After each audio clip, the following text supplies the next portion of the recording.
आप देख रहे हैं एकरा उर्दू न्यूज़ में हूँ हैदर अली।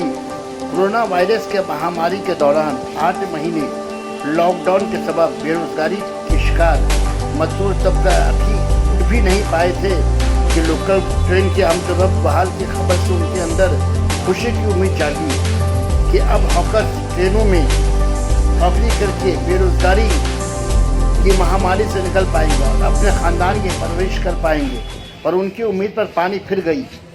महकमा रेलवे स्टेशन पर लगे स्टॉल और ट्रेन में नौकरी करने वाले मजदूर पर रोक लगा दी।